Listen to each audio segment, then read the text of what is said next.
Storytime with Stone. Wit Inspirations of the 2-year-olds.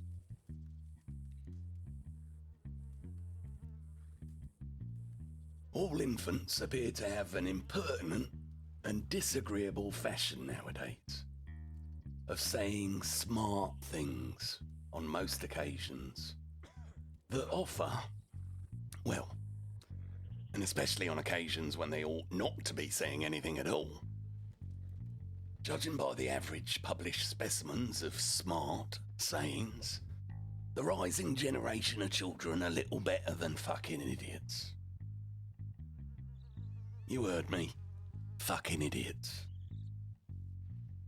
And the parents must surely be but little better than the children, for in most fucking cases they are the publishers of the sunbursts of infantile imbecility which dazzle us from the pages of our periodicals. I may seem to speak with some heat, not to say a suspicion of personal spite, and I do admit that it nettles me to hear about so many fucking gifted infants these days, and remember that I seldom said anything smart when I was a child. I tried it once or twice, but it was not popular. The family were not expecting brilliant remarks from me, and so they snubbed me sometimes and spanked me the rest of the time. I mean, I say spank, they beat the living fucking shit out of me. So I stopped being a smart ass. Until I became Big Boy Stone, that is. Now I'm a smart ass again. But it makes my flesh creep and my blood run fucking cold to think what might have happened to me if I dared to utter some of the smart things of this generation's 4-year-olds. Fucking 4-year-olds. Where my father could hear me if I'd have said it. To have simply skinned me alive and considered his duty in at an end would have seemed to him criminal fucking leniency towards one so sinning. He was a stern fucking shit, unsmiling man and hated all forms of prosody. If I had said some of the things I've referred to and said them in his hearing distance, he would have destroyed me. Fucking destroyed me. He would, indeed, provided the opportunity remained with him, but it would not, for I would have had judgment enough to take some striping first and say my smart-ass things afterwards. Yeah. The fair record of my life has been tarnished by just one singular pun. My father overheard that, and he hunted me for over 4 or 5 townships, seeking to take my life. If I had been fully grown, of course, he would have been right, but child as I was, I could not know how wicked a thing I had done. I made one of those remarks ordinarily called smart things, but before that, it was not a pun. Still, it came near causing a serious rupture between my father and myself, my father and mother. My uncle Ephraim and his wife and 1 or 2 others were present. The conversation turned on a name for me. I was lying there trying some India rubber rings of various patterns and endeavouring to make a selection. For I was tired of trying to cut my teeth on people's fingers and wanted to get hold of something that would enable me to hurry the thing through and get something else. Anyway, I fucking digress. Did you ever notice what a nuisance it was cutting your teeth on your nurse's fingers, or how backbreaking and tiresome it was trying to cut them in your big toe? And did you never get out of patience and wish your teeth were in Jericho long fucking before you got them half cut? To me, it seems as if these things happened yesterday, and they did to some children, but I digress. Again, I was lying there trying the India rubber rings. I remember looking at the clock and noticing that in an hour and 25 minutes, I'd be 2 weeks old, and thinking how little I'd done to merit the blessings that were so unsparingly lavished upon me as a 2-year-old. Anyway, my father said, Abraham's a good name. My grandfather was named Abraham. My mother said, Abraham is a good name.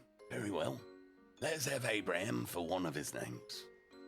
I said, Abraham suits the subscriber. My father frowned. My mother looked pleased. My aunt said, what little darling it is. My father said, Isaac is a good name.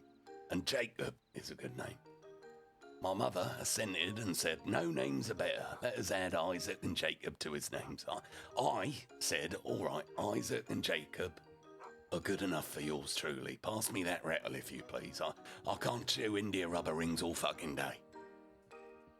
Not a soul made a memorandum of these sayings of mine for publication. I saw that and I did it myself, else they would have been utterly lost. So far from meeting with a generous encouragement like other children when developing intellectually, I was now furiously scowled upon by my father. My mother looked grieved and anxious, and even my aunt had about her an expression of seeming to think that maybe I'd gone too far. I took a vicious bite out of an India rubber ring and covertly broke the rattle over the kitten's head, but said nothing. Presently, my father said, Samuel is a very excellent name. Well, I mean, even at 2 weeks, I saw that trouble was coming straight off the fucking bat. Nothing could prevent it. I laid down my rattle over the side of the cradle. I dropped my uncle's silver watch, the clothes brush, the toy dog, my tin soldier, the nutmeg grater, and other matters which I was accustomed to examine and meditate upon and make pleasant noises with and bang and batter and break when I needed wholesome entertainment. Then I put on my little frock and my little bonnet, and I took my pygmy shoes in one hand and my licorice in the other and climbed out on the floor. I said to myself, now if the worst comes to worst, I'm ready. Then I said aloud in a really fucking firm voice, Father, I cannot wear the fucking name Samuel. My son, Father, I mean it, I cannot. Why? Father, I have an invincible antipathy to that name. My son, this is unreasonable. Many great and good men have been named Samuel. Sir, I have yet to hear of the first instance. What? There was Samuel the prophet. Was not he a great and good? Not so very, no. My son, with his own voice, the Lord called him. Yes, sir, and had to call him a couple of times before he would fucking come, wouldn't he? Anyway, and then I sallied forth, and that stern old man sallied forth after me. He overtook me at noon the following day, and when the interview was over, I had acquired the name Samuel, and a thrashing, and other useful information. And by means of his compromise, my father's wrath was appeased, and misunderstanding bridged over, which might have become a permanent rupture if I had chosen to be any more fucking unreasonable. But just judging by this episode, what would my father have done to me if I had ever uttered in his hearing one of the flat, sickly things these 2-year-olds say in print nowadays? In my opinion, there would have been a case of infanticide in our family. The end.